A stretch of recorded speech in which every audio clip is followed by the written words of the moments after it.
Обзор экономических, спортивных событий, мировые новости и главные события региона. Обо всем этом мы не только расскажем в ближайший час. Начнем с курса валют. На сегодняшний день курс рубля к иностранной валюте, установленный Центробанком, составил за доллар 64 рубля 34 копейки, евро 70 рублей 5 копеек. Что касается обмена валюты в Якутске, то выгоднее всего доллар покупает Восточный банк за 64 рубля 10 копеек, продает также Восточный банк за 64 рубля 40 копеек. По евро в покупке лидирует все тот же Восточный банк, это 70 рублей 93 копейки, а продает выгоднее всего Россельхозбанк за 71 рубль 30 копеек. Ответственность Алроса застраховали на 100 миллионов долларов. Договор заключила компания «Сагаз». Он будет покрывать риски перед третьими лицами общегражданской ответственности за загрязнение окружающей среды, а также за качество товаров, работ и услуг. Отмечается, что страхуется деятельность по эксплуатации месторождений, обогатительных фабрик и гидротехнических сооружений.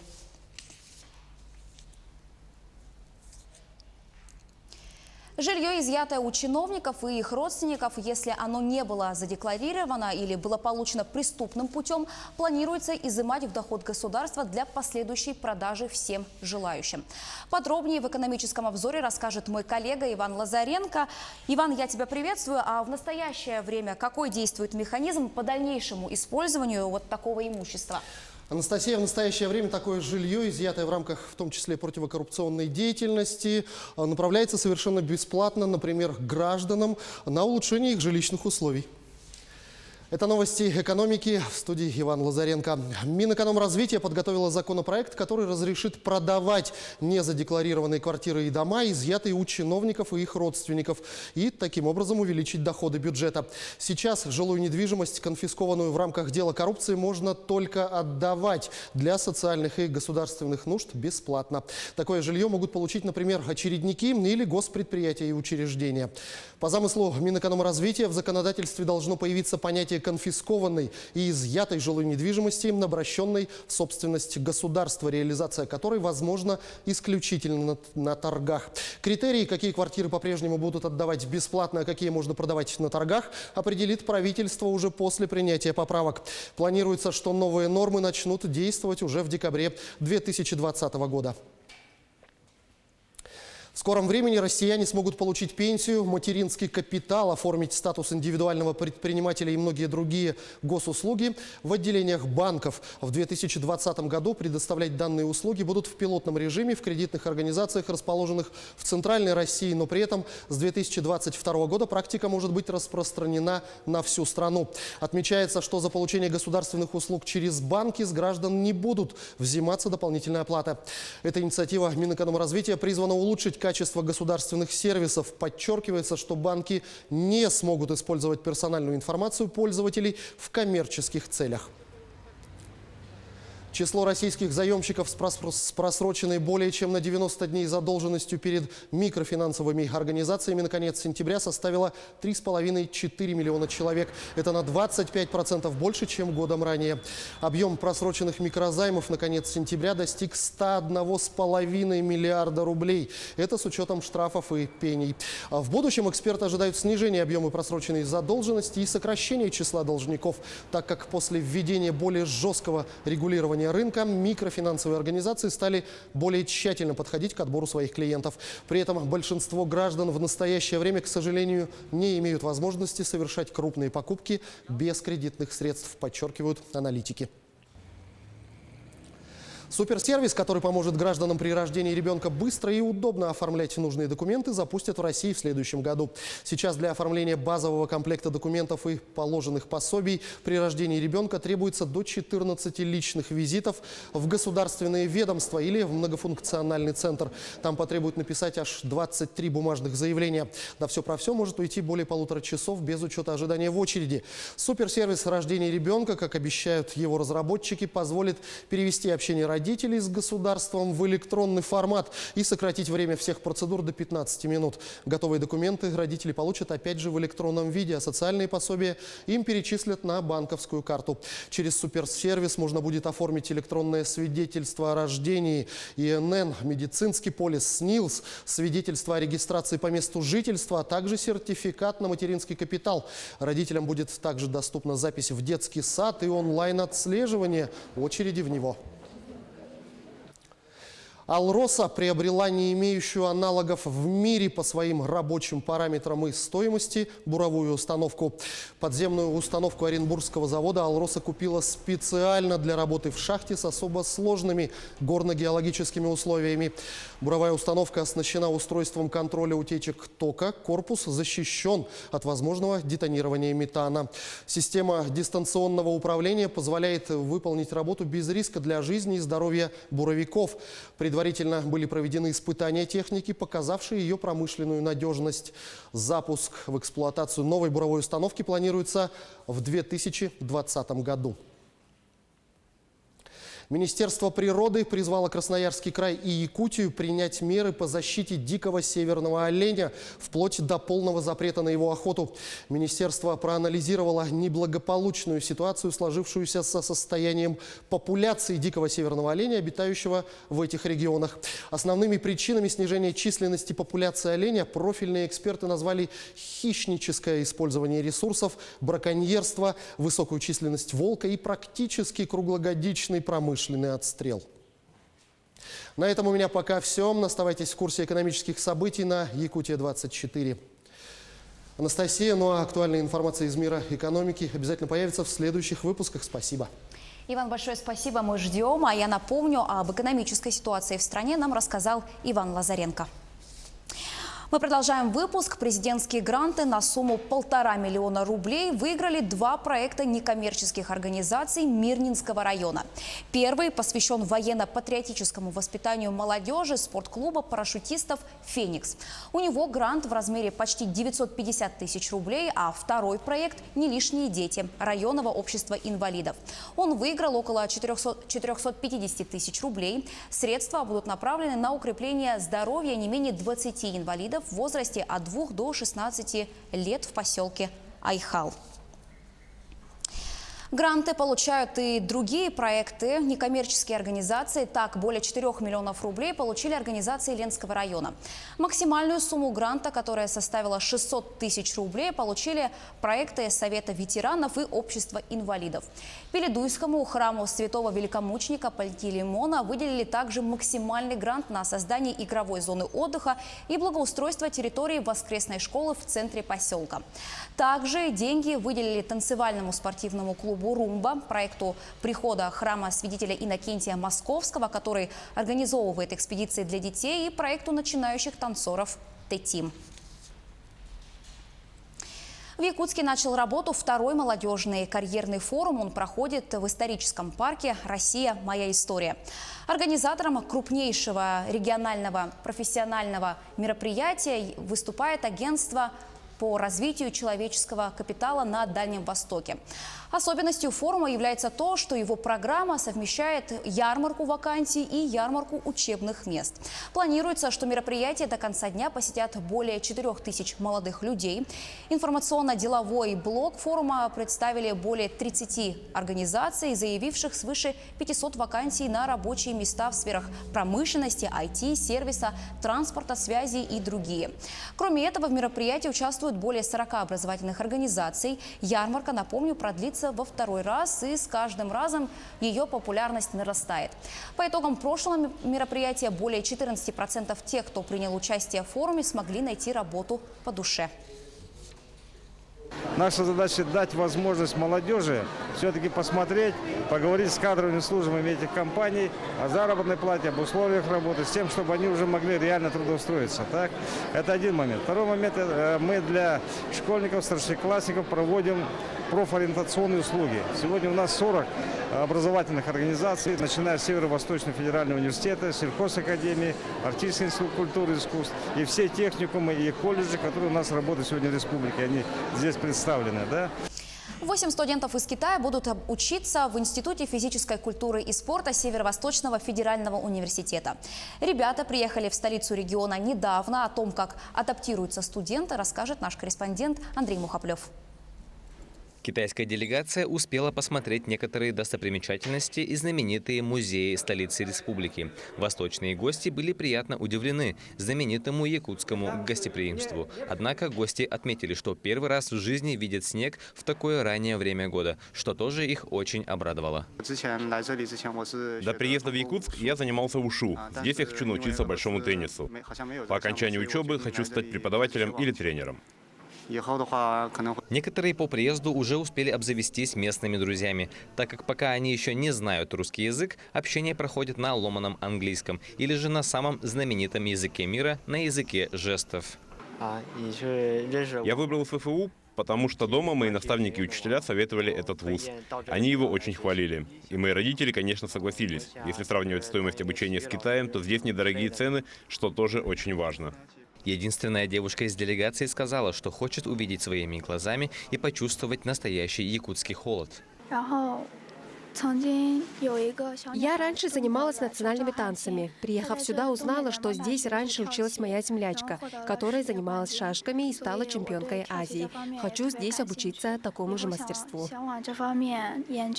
Группа студентов прилетела в сопровождении 3 руководителей, некоторые даже с родителями. Мамам и папам провели экскурсию по студенческому городку. Они сами лично хотели убедиться, как их ребенок будет жить самостоятельно в России. Во время интервью мама одного из студентов не смогла сдержать слезы от мысли, что ее сын будет один в другой стране. Студенты и преподаватели в СВФУ очень гостеприимны. Заметно, что подход к нашим детям очень серьезный. Я буду очень сильно скучать по моему мальчику. В следующем году мы всей семьей приедем навестить его, чтобы он чувствовал нашу поддержку. Китайские студенты пока еще не знают русский язык, но, как уверяют преподаватели, с этой задачей они должны справиться за 2 года. Например, мы заключили договора с Сербией, Корейской Народной Республикой, и Китайской Народной Республикой, и Монгольской Народной Республикой. Вот с 4 мы государственно заключили, и оттуда нам поодиночке начали приезжать студенты. Некоторые студенты у нас уже закончили, у нас и условия созданы для иностранных студентов. У нас есть свое общежитие отдельно для иностранцев. Условия созданы. По окончанию учебы студенты получат диплом бакалавриата СВФУ. Обучение будет идти по учебному плану. Для китайских студентов на сегодня созданы все условия. Андрей Мухоплев, Семен Семенов, Якутск. А мы переходим к новостям спорта. Аргентинский нападающий футбольного клуба «Барселона» Лионель Месси получил золотую бутсу, приз лучшему бомбардиру европейских чемпионатов по итогам сезона. Подробности расскажет также Андрей Мухоплев. Андрей, я тебя приветствую. Сколько уже золотых бутс у Лионеля Месси? Анастасия, приветствую. Всего на его счету 6 золотых бутс. Месси в 3-й раз подряд стал обладателем этого трофея. Также хотелось бы отметить, что награда была вручена в памятную дату 16 октября. Также он начал свою дебютную карьеру за испанскую «Барселону» с 2004 года. Но об остальном по порядку. Добрый день. В эфире новости спорта, в студии Андрей Мухоплев. 4-я ракетка мира. Даниил Медведев снялся с ВТБ Кубка Кремля. Россиянин отметил, что изможден морально и физически после победного турнира в Шанхае. Об этом теннисист заявил на пресс-конференции. Он подчеркнул, что не готов выходить на корт без стопроцентной готовности. Медведев, посеянный под 1-м номером на московском турнире, должен был начать соревнования со 2-го круга. Отмечу, что Медведев занимает 4-е место в рейтинге Ассоциации теннисистов-профессионалов. Он одержал 7 побед на турнире ATP. В карьере. В нынешнем сезоне он выиграл турниры в Софии, Санкт-Петербурге и турниры серии «Мастерс» в Цинциннати, в Шанхае. Также на его счету участие в финале открытого чемпионата США. Но в 5 сетах Медведев уступил испанцу Рафаэлю Надалю. Союз Европейских футбольных ассоциаций УЕФА открыл дисциплинарное дело в отношении Турецкой футбольной федерации по итогам матчей сборной Турции против команд Франции и Албании в рамках отборочного цикла чемпионата Европы. 11 октября во время матча против сборной Албании игроки турецкой команды отпраздновали победный гол, приложив руку к виску, имитируя воинское приветствие. Как указывает ряд французских СМИ, таким образом они намекали на начало военной операции Турции в Сирии. Также футболисты праздновали гол в матче матче против команды Франции 14 октября. Был назначен инспектор по этике и дисциплинарным вопросам для проведения расследования в связи с возможными провокационными поведением игроков национальной сборной Турции. Турецкая сборная занимает первое место в турнирной таблице в группе H, набрав в 8 матчах 19 очков. Следующий матч турецкая команда проведет против команды Исландии 14 ноября. Президент Международной федерации футбола ФИФА Джанни Инфантино призвал к поиску новых средств борьбы с расизмом на фоне инцидента в матче отборочного цикла чемпионата Европы 2020 года между командами Болгарии и Англии. В частности, он предложил ввести пожизненный запрет на посещение матчей. Собравшиеся на трибунах местные фанаты неоднократно издавали звуки, имитирующие крики обезьян, и вскидывали руки в нацистском приветствии, из-за чего футбольная встреча дважды приостанавливалась. После внесения изменений в дисциплинарный кодекс в июне ФИФА вправе применять санкции в отношении футбольных континентальных организаций и национальных ассоциаций по всему миру за проявление расизма. В связи с инцидентом в Болгарии ФИФА ожидает решения контрольно-дисциплинарной и этической инстанции УЕФА, которая ранее во вторник возбудила дело в отношении Болгарского футбольного союза в связи с проявлением расизма на матче между болгарами и англичанами. Умер американский боксер Патрик Дэй в возрасте. Ему было 27 лет. Причиной смерти стала черепно-мозговая травма, полученная в ходе поединка с Конвеллом в Чикаго. Поединок проходил 13 октября. Дэй оказывался в нокдауне в 4-м и 8-м раунде, а в 10-м раунде был нокаутирован. Рефери сразу вызвал на ринг врачей, которые отправили боксера в больницу, куда его доставили уже в бессознательном состоянии. Спортсмену провели досрочную операцию, после чего Дэй впал в кому и уже не приходил в сознание. Дэй провел 22 боя. В послужном списке американца 17 побед, из них 16 нокаутом, 4 поражения и 1 ничья. Юридический комитет Палаты представителей Конгресса США единогласно одобрил в среду законопроект, который предполагает привлечение к уголовной ответственности лиц, причастных к преступным сговорам с целью применения допинга и других запрещенных веществ для получения преимуществ в крупных спортивных состязаниях. Законопроект находится на рассмотрении в профильном комитете Сената. Эта инициатива предполагает введение уголовной ответственности за участие в подкупе с целью повлиять на крупнейшие международные спортивные состязания путем применения запрещенных веществ или методов, а также возмещения ущерба для жертв таких сговоров. Кроме того, законопроект предусматривает предоставление защиты информаторам от ответных мер против них. Теперь его должна будет рассмотреть Палата представителей полного состава. В прошлом году аналогичная инициатива уже вносилась в Конгресс, но так и не была утверждена даже на уровне профильных комитетов. В начале года ее пришлось вносить заново, поскольку с января к работе приступили Палата представителей и Сенат нового созыва. Аргентинский нападающий футбольного клуба «Барселона» Лионель Месси получил золотую бутсу, приз лучшему бомбардиру европейских чемпионатов по итогам сезона. Об этом в среду сообщила пресс-служба испанской команды. Награда была вручена в памятную дату. 16 октября 2004 года аргентинец дебютировал за «Барселону». Месси в 3-й раз подряд стал обладателем трофея. Всего на его счету 6 золотых бутс. В прошлом сезоне Месси забил 36 голов в чемпионате Испании и набрал 72 очка. Для определения обладателя золотой бутсы необходимо количество забитых мячей умножить на соответствующий коэффициент чемпионата. В сентябре Месси был признан лучшим футболистом года по версии FIFA. На этом у меня все. О самых ярких и важных спортивных событиях в Якутии и в мире смотрите в следующих выпусках. Анастасия, у меня на этом все. Тебе слово. Андрей, большое спасибо. С нами был наш спортивный обозреватель Андрей Мухоплев. И в продолжение спортивной темы в Якутске стартовал открытый межрегиональный турнир по Северному многоборью памяти заслуженного работника Народного хозяйства республики, почетного строителя России Виктора Петровича Ефимова. Сегодня состоялось открытие мероприятия. Сейчас идут соревнования по северному тройному прыжку. На месте работает мой коллега Александр Хавренко. Саша, я тебя приветствую. Сколько спортсменов участвует? Здравствуй, Настя. Участвует в соревнованиях 89 спортсменов. Буквально вот несколько минут назад закончились первые соревнования. Это был тройной северный прыжок. Все 89 спортсменов прошли это испытание. После обеда их ждет вторая дисциплина. Это бег на 2 и 3 километра с палкой. О том, какие еще будут соревнования включены в программу чемпионата, нам рассказал Анатолий Сыромятников, мастер спорта России по северному многоборью. Давайте послушаем, что он сказал. Сегодня в данное время не командные, но выводятся. Но самые сильные команды — это Нерюнгри, Чурапчинский, и Верхнеблюйский, и Аннаварский. Вот 4 улуса постоянно между собой соревнуются. Скоро будет командное соревнование, Кубок Федерации Северного Многоборья в конце ноября каждый год будет. И там тоже вот эти 4 команды постоянно. Кто первый, никто не угадывает, очень равны. Соревнования продолжатся сегодня после обеда, а также пройдут завтра, послезавтра и завершатся в воскресенье. Будем ждать результатов, и все-таки интересно, какая же из 4 основных команд в этом году займет первое место. Анастасия.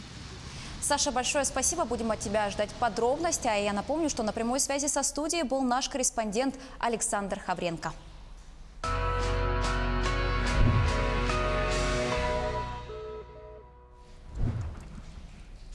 Президент Кении официально открыл движение по новой железной дороге, построенной китайскими компаниями на китайские деньги. Магистраль, ставшая частью глобального проекта «Один пояс, один путь», связала столицу Найроби с городом Найваша в Рифтовой долине. Ухуру Кеньятта, президент Кении, возглавил торжественную церемонию в Найроби по случаю сдачи в эксплуатацию новой железнодорожной линии. Хотя и с отставанием от графика, магистраль связала столицу с городом Найваша в Рифтовой долине, где создается индустриальный парк. Дорогу стоимостью $1,5 миллиарда на 80% финансировал Китай в рамках глобальной инициативы Пекина «Один пояс, один путь». Строили ее китайские же компании. Это вторая очередь проекта. Первая стоимостью $3 миллиарда 200 миллионов соединила Найроби с портом Момбаса в 2017 году. Тогда же Кеньятта был избран на второй 5-летний срок, благодаря обещаниям развивать инфраструктуру страны. Реализация планов идет с переменным успехом. Так КНР отказалась финансировать железную дорогу до границы с Угандой. Китай превратился в крупнейшего инвестора в Африке. Только на финансирование рельсового транспорта в Кении, Эфиопии, Нигерии и других странах континента он ассигновал более $20 миллиардов. Британский телеканал Sky News запускает новый сервис для тех, кто уже не может слышать о готовящемся выходе страны из Евросоюза. Новый телеканал без новостей о Брексите будет вещать по несколько часов в день, рассказывает Артем Сторонов. Политический триллер или кошмар на Даунинг-стрит. Брексит не только разделил жителей Великобритании на 2 лагеря, но и повлиял на их телевизионные пристрастия. По данным Института изучения журналистики Рейтер, почти треть британцев избегает смотреть новости, и почти все они называют в качестве главной причины именно Брексит. Но помощь уже на подходе. Это новый телеканал Sky News Brexit Free. По словам руководства, он отражает смелый подход к новостному вещанию, хотя даже эта идея не вызвала у британцев согласия. О боже, само это слово «Брексит» всех уже достало. Думаю, важно знать, что происходит. Нельзя просто на все закрывать глаза. Sky News без Брексита будет вещать с понедельника по пятницу с 5 до 10 часов вечера. Основной же телеканал Sky News продолжит освещать выход Британии из ЕС во всех подробностях.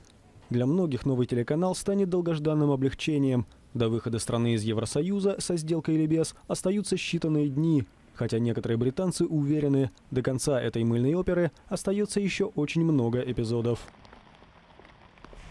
В зоопарке Парижа новый обитатель. Это внешне похожий на мох или лишайник живой организм. Он обладает свойствами гриба и животного, но не является ни тем, ни другим. Его назвали Блоб или Горошина, поскольку нечто подобное было в одноименном фильме ужасов 1958 года, рассказывает Сергей Берец. Уже в субботу, 19 октября, посетители парижского зоопарка увидят нечто. Это капля, сгусток или блоб – живой организм, относящийся к классу миксомицетов или слизевиков. Каплей называлось нечто похожее в старом фантастическом фильме ужасов. Современная наука еще не до конца разобралась, что это такое, или скорее кто, говорит директор музея естественной истории в Париже Бруно Давид. Блоб – это живое существо и одна из загадок природы. Мы толком не знаем, чем его считать. Сегодня мы даже не можем сказать, животное это или гриб, но точно не растение. Возможно, какая-то промежуточная форма между грибами и животными. Существо лишено рта, желудка и глаз, но находит и поглощает пищу. У блоба нет и мозга, но он успешно решает возникающие перед ним проблемы, что говорит о способности к обучению. Если поместить его в лабиринт, он сможет найти кратчайший путь к пище. Если поставить перед ним преграду, например, из соли, которую он ненавидит, он не двинется напролом, даже если впереди будет еда. Он научится огибать барьер, чтобы добраться до пищи уверенно и быстро. Если соединить два блоба, полученный новый организм будет обладать этим навыком. Разрезанный на части блоб способен заново собраться в одно целое. Он перемещается со скоростью 4 см в час. Не будучи единственной загадкой в мире живой природы, блоб окажется первым в своем роде организмом, выставленным на всеобщее обозрение в зоопарке. В Крыму на озере Сасык-Сиваш собрали урожай уникальной розовой соли. Все подробности у Никиты Конева. Осень приносит в Крым богатый урожай не только винограда и яблок, но и уникальной розовой соли. На озере Сасык-Сиваш неподалеку от Евпатории добывают этот продукт уже тысячелетиями. Впервые необычный вид и вкус местной соли оценили еще древние греки, основавшие на полуострове свои колонии. За характерный розовый оттенок стоит благодарить Дунелиелу солоновидную, бактерию, живущую в озере. На вкус местная соль слаще привычной нам, а ароматом напоминает фиалки. За сезон здесь добывают тысячи тонн продукта, который используется не только для приготовления пищи, но и для спа-процедур и в косметической промышленности. Когда-то в этих местах добывали соль несколько компаний, сейчас осталась одна. Когда мы были при Украине, тогда да, покупали очень много соли, и соляные кирпичи мы прессуем, делаем для соляных комнат. И в Польшу, и в Америку отправляли, там же их и делали, эти кирпичи. Сейчас это что-то почему-то заглохло, я не знаю, но может наладиться со временем. По прогнозам специалистов, рынок соли для гурманов в будущем будет только расти. Такие данные приводит компания Global Market Insights, основываясь на анализе пищевой индустрии. Это были мировые новости на Якутии 24.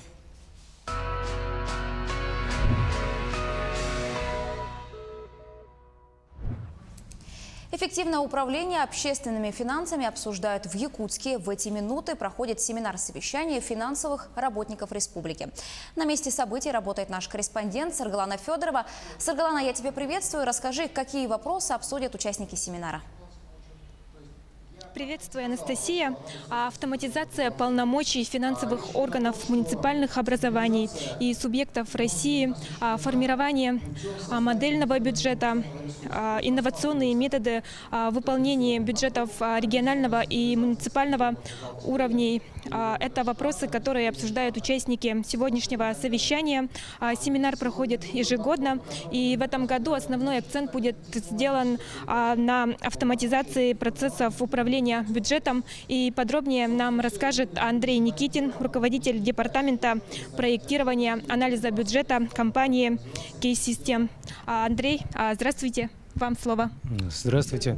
Не первый год уже проводится данный семинар. Министерство финансов Республики Саха-Якутия совместно с Министерством финансов Российской Федерации проводит столь нужное и важное мероприятие. В рамках этого семинара сотрудники финансовых органов республики имеют возможность живого общения со спикерами, с представителями Министерства финансов Российской Федерации, с представителями разработчиков автоматизированных систем бюджетирования.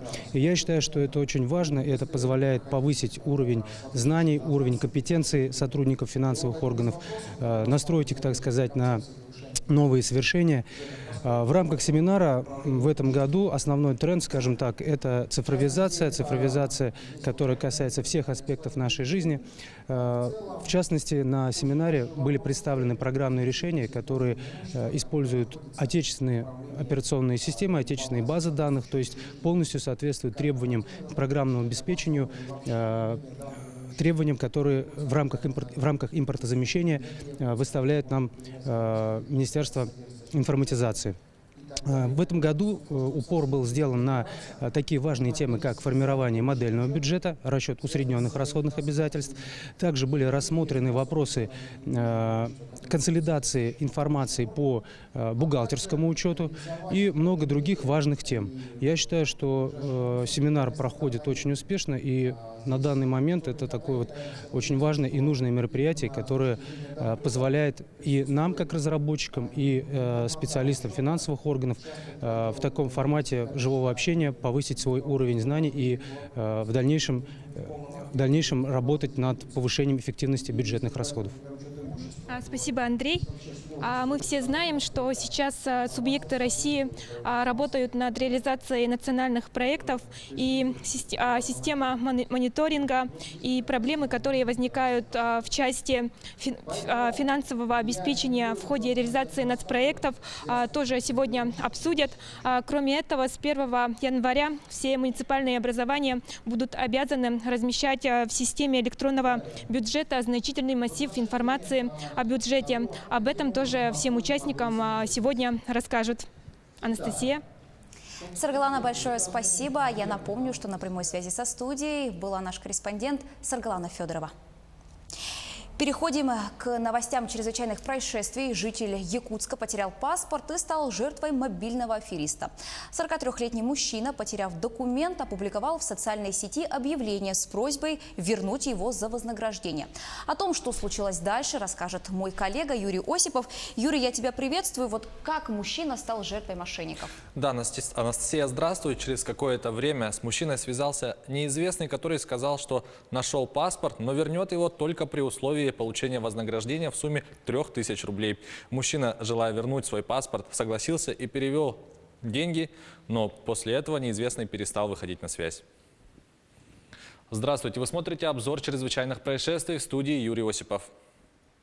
В Мирном зарегистрировали мошенничество при помощи поддельного автоинформатора. 26-летняя местная жительница сообщила, что ей поступил автоматизированный звонок. Механический голос автоинформатора сообщил, что на ее карте зафиксирована и приостановлена подозрительная транзакция, и для ее отмены предложил нажать любую клавишу на телефоне. Что потерпевшая и сделала. Далее к звонку подключился лжесотрудник службы безопасности банка, который попросил женщину продиктовать реквизиты банковской карты, а также СМС-коды подтверждения операции, которые поступят ей на телефон.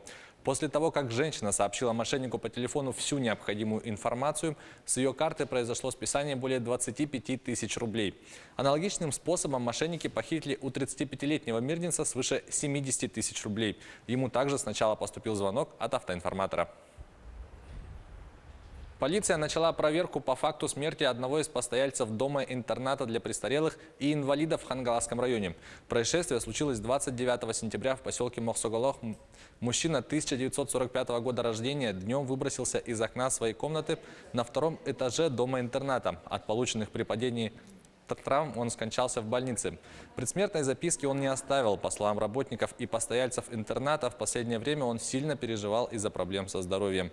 Следственный комитет проверил дом-интернат, в котором погибший заселился с 2015 года. По статьям доведения до самоубийства и убийства составов преступления не обнаружено. 14 октября, после принятия решения об отказе в возбуждении уголовного дела по статье 105 и 110, следователям ЦМУСО и СУСК было принято решение, подготовлен рапорт для проверки именно действий персонала на предмет статьи 293 части 2, то есть это халатность. Данному составу будет дана отдельная оценка, соответственно, поступит к нам, по результатам мы посмотрим на предмет законности и обоснованности. В Якутске полицейские изъяли игровые терминалы. В ходе проведения оперативно-розыскных мероприятий сотрудники отдела экономической безопасности и противодействия коррупции выявили 6 фактов незаконной игорной деятельности. Установлено, что в нескольких барах и магазинах под видом терминала оплаты были поставлены игровые автоматы. Однорукие бандиты были изъяты на месте. Полиция устанавливаются владельцы техники и проводится проверка. В Якутске женщину осудили за перевозку наркотиков. Об этом сообщает прокуратура Якутии. 35-летняя подсудимая в 2017 году вошла в состав преступного сообщества, занимающегося торговлей наркотиками на территории России и Казахстана. С 26 января по 4 февраля 2018 она перевела из Новосибирска в Якутск оптовую партию, которую передала другому члену преступной группы, выполняющему функцию склада. Партию расфасовали и спрятали по тайникам на территории Якутска. Но их успели изъять, и до реализации общий вес изъятого товара составил свыше 420 граммов. Установлено, что женщина имеет высшее образование без определенного места работы, имеет 5 малолетних детей и состоит на учете в связи с употреблением психостимуляторов. В ходе расследования уголовного дела с ней было заключено досудебное соглашение о сотрудничестве. С учетом мнения государственного обвинителя суд назначил женщине наказание в виде 8 лет лишения свободы с отбыванием в колонии общего режима. Уголовное дело в отношении других членов преступной группы находится на стадии судебного разбирательства. Мужчина, объявленный в международный розыск после нападения на сотрудника Росгвардии в Нерюнгри, предстанет перед судом. Уголовное дело возбудили в марте 2017 года в отношении гражданина иностранного государства. Отмечается, что мужчина, находясь в увеселительном заведении во время танцев, повредил предметы интерьера и вел себя агрессивно. Администратор заведения использовала кнопку сигнализации, и на вызов прибыли сотрудники Росгвардии. По сообщению Следственного комитета, на предложение сотрудников проследовать с ними для разбирательства буйный посетитель не согласился и несколько раз ударил одного из бойцов. Мужчина был доставлен в отдел полиции, и после рассмотрения дела в порядке административного судопроизводства он скрылся от следствия и на протяжении 2 лет прятался за пределами страны. Следствием он был объявлен в международный розыск. 15 июля этого года мужчину задержали на границе по заочному решению суда об избрании в отношении него меры пресечения в виде заключения под стражу. По этапу его доставили в город Нерюнгри для проведения следственных и процессуальных действий. Обвиняемый свою вину полностью признал и раскаялся в содеянном. В ближайшее время он предстанет перед судом. Это была рубрика «Чрезвычайные происшествия». Берегите себя и до встречи в эфире. Анастасия, на этом у меня вся информация. Увидимся в следующих выпусках. Юрий, большое спасибо. Я напомню о происшествиях, которые произошли в республике и за ее пределами, нам рассказал Юрий Осипов. Стало известно о состоянии ребенка. Напомним, 13 октября при ДТП на пешеходном переходе сильно пострадал мальчик 6 лет. У него открытая черепно-мозговая травма, перелом основания черепа, кома и искусственная вентиляция легких. В каком сейчас состоянии находится ребенок, на прямой связи нам расскажет Александра Цыбикова. Саша, здравствуй. Как чувствует себя мальчик? Здравствуй, Настя. Вчера вечером значительно улучшилась положительная динамика, увеличилась у ребенка и в течение ночи тоже продолжалась. Сегодня утром он пришел в сознание. Сейчас я нахожусь в Нерюнгринской ЦРБ и очень рада сообщить об этом. Первое, рядом со мной находится заместитель главного врача Нерюнгринской ЦРБ Дмитрий Валерьевич Мартемьянов. Скажите, как чувствует себя ребенок, ну и вообще? Добрый день. Ребенок чувствует себя сейчас получше, состояние у него также остается тяжелым, лечение он продолжает в условиях реанимационного отделения, но он пришел в сознание, значит, дыхание у него самостоятельное, сердечную деятельность поддерживает тоже самостоятельно, уже разговаривает, узнает окружающих. Ну, пока продолжит лечение в условиях реанимации, после этого состояния будет переводиться в травматологическое отделение. Спасибо большое. Алло, Настя. Ну, на этом у меня все. Хочется сказать спасибо врачам Нерюнгринской ЦРБ за их труд и за то, что ребенок сейчас действительно лучше себя чувствует. Настя, тебе слово. Саш, большое спасибо. Я напомню, что на прямой связи со студией была наш корреспондент Александра Цыбикова. И в завершении выпуска о погоде в крупных городах Якутии. В Алдане 8 градусов, ветер 3 метра в секунду, давление 701 миллиметр ртутного столба. В Ленске столбики термометров остановились на отметке 5 градусов, ветер юго-западный 3 метра в секунду. В столице Алмазного края в эти минуты плюс 4, ветер дует с юго-запада со скоростью 3 метра в секунду. А за окнами нерюнгринцев 5 градусов, выше нуля, ветер 2 метра в секунду. секунду, давление 688 миллиметров ртутного столба. В столице региона, городе Якутске, прямо сейчас минус 2 градуса, влажность 85%, ветер дует со скоростью 1 метр в секунду. Наши корреспонденты продолжают следить за развитием событий не только в республике, но и за ее пределами. Еще больше новостей вы найдете на наших официальных сайтах як24.ру и nvk-online.ru. Не переключайтесь.